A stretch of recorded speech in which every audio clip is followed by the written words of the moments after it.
Conservators have been using remoistenable and solvent-set tissues for decades. Early experiments by Bob Fudernick in the 1980s were further developed by Kathy Baker in the 1990s. And in 1996, Irene Bruckelt published an update in the Book and Paper Group Annual of the American Institute for Conservation. Starting in the 2000s, many contributions were made, including but not limited to those by Andrea Pataki, Priscilla Anderson, and Sarah Rydell.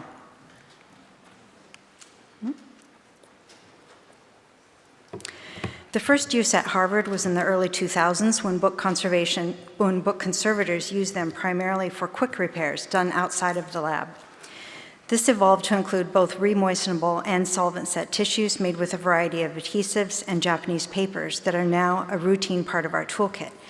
Here you can see how we organize and store them. In 2010, I relocated to Hong Kong and started the conservation program that is now headed by Leslie. Resources were limited, and we were faced with many books with insect damage. So I introduced basic remoistenable tissues made with thin Japanese papers. We also chose to repair selectively rather than addressing every tiny bit of damage. This method was good, but there was room for improvement. Long fibered tissues are the standard for many paper repairs, but Chinese books, which can be composed of mulberry fiber papers, are more often bamboo or shren, both shorter fibered papers with distinct chain and laid lines. Leslie's training in traditional Chinese book repair techniques and understanding of Chinese paper types and properties helped to clarify the advantages of repairing Chinese papers with Chinese papers and resulted in this hybrid repair method. Leslie is going to introduce a case study.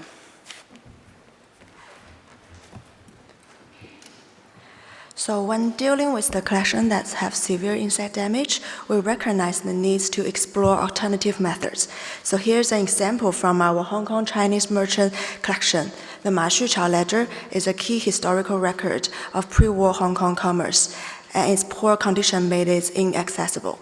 At the request of a professor for research and teaching, and to support digitalization and exhibition initiatives, we decided to carry out a full conservation treatment on it. This book is a typical Chinese ledger binding with folded sheets, steps sewn along the side, and it is handwritten with carbon-based ink, recording financial transactions from 1929 to 33. And each record includes a text stamp adhered to the lower part of the page, reflecting its official and active use. The most significant and clearly visible damage is from insects, especially on the paste down at the front and back, as well as the lower part of the book, where the stamps are affixed with wheat starch paste. The book was quite spongy, and the pages and areas of loss tended to interlace, making conservation particularly challenging. And considering the challenges outlined here, we identified some pain points. First, in-situ repair with pre-coated Tengucho paper isn't suitable here due to the extent of damage. Disbinding for thorough cleaning and page-by-page repair is a better option, especially considering the amount of frass. Using pre-coated Tengucho paper may not produce optimal result, as its thickness and transparency could compromise the overall aesthetic and structural integrity when applied broadly. For heavily damaged volumes like this, disbinding and repairing each page using traditional Chinese book repair method is a possibility. I prepared a video demonstrating this approach. Let's watch it first. So we repaired the damage from the back. By first apply watery paste along the damage.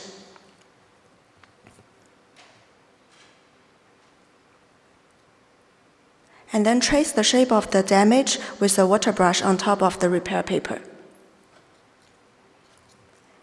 And then we carefully tear along the water line and leave about 2 mm overlap with feathered edge. And then tap with a stencil brush. And then continuing repairing all the damage in the same way. And sometimes when the book is very soiled, washing each page before repair is necessary to prevent tidelines.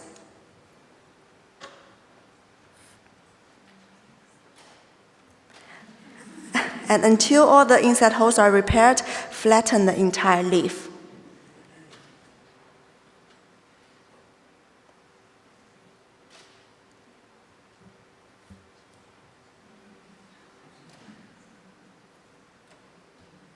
So while the mended and flattened page looks good, but this method is not practical in this case. The red text border are fugitive. Introducing too much water during treatment may cause the red border to bleed. Plus, washing, repairing, and flattening each page is time-consuming. So moving forward, and in line with this year's theme, learn from previous practice, we explored the possibility of integrating the strengths of different methods to develop a hybrid approach that is both effective and efficient. So we considered combining Western conservation technology with traditional Chinese principles, which can minimize the risk to the media, but also maximize the durability of the repair. Fiber analysis showed the text block paper is bamboo. We aim for repair paper to close match the original in fiber composition, thickness, trim and laid lines, and color. Drawing on our experience with pre-coated Tengucho paper, we experiment with modified methods using Chinese bamboo paper. After testing various adhesive combinations and considering the traditional Chinese repair, which often use very watery paste, we adjust the consistency of the adhesive. A 30 to 70 ratio of 2.5 methacellulose to a diluted with starch paste produced the best result. This helps prevent distortion caused by overly thick adhesive and increases the flexibility of the repair paper. And reducing the proportion of methacellulose results in a less shiny surface when dry. And the process for making the tissue is similar. Brush the mixed adhesive on a piece of polyester film and slowly drop the bamboo paper on top. And a thinner and more fluid adhesive also makes it easier for the heavier Chinese paper to lay flat on the polyester film. And please feel free to take a photo of the QR code to view the full process later. And unlike pre-coated Tengucho paper, where a scalpel or needle is used to trace the shape directly on the polyester film with tissue in place, our methods involve separating the repair paper from the polyester before shaping. And then we trace the shape with a water brush using a light sheet or on a dark background, and tear out the shape to create a feathered edge. Since the repair tissue is thicker than Tengucho, this feathered edge helps the repair blend smoothly and avoid sharp overlaps. The adhesive on the pre-coated tissue is reactivated on a damp blotter, then it is applied to the damage from the back. The repair tissue is gently tapped into place and then dried under blotter and lightweight, while the conservator can move on to the next area. Fully activating the repair tissue and applying sufficient pressure can ensure a strong and secure bond. This is an example of repairing a full page. This page happens to be the last page of the book, and you can see that the damage is quite extensive. And we first carefully unfolded and separated the page, setting aside the loose pieces to reattach later. We then filled in the missing area using the methods just explained, which took about 2 hours. Because we used very limited moisture, it dried quickly and the red ink did not bleed, and no further flattening was needed. Here is a before and after comparison of the treatment, and the book has a total of 88 folded pages, and 4 conservators worked together on the paper repair and taking around 130 hours. And the treatment involved much more than paper repair. For anyone who is interested to learn more about the full conservation treatment, the treatment has been documented in a video, and I would be happy to share it with you after the session.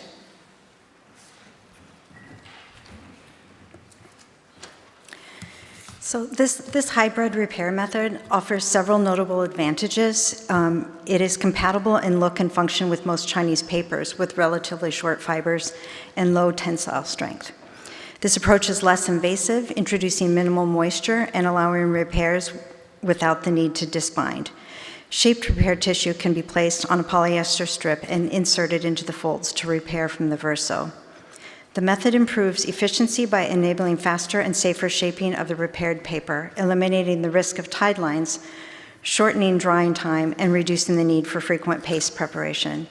Moreover, there's an element of sustainability because the polyester films do not end up with cut marks and can be reused again and again. We brought some samples of bamboo paper, coated and not coated. If anyone would like to have a look at them at any point, please contact either of us, and thank you for listening.